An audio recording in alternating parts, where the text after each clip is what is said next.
In today's video, I'm going to show you how to add or import a theme in PowerPoint. This setup takes just a few moments to complete. To start, open your PowerPoint presentation. This is the first step in customizing your slides with a new look. Once that's complete, you'll want to navigate to the Design tab.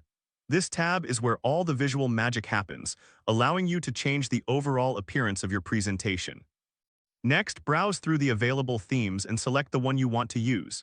As you scroll, you'll see a variety of options that can instantly transform the style of your slides. PowerPoint will then apply the selected theme to your presentation. You'll notice the colors, fonts, and backgrounds update to match the theme you chose. Now, take a moment to review the updated design. This is your chance to ensure everything looks just right before moving on. Finally, continue editing your presentation as needed. With the new theme in place, you can focus on refining your content to match the fresh design. And that's how to add or import a theme in PowerPoint.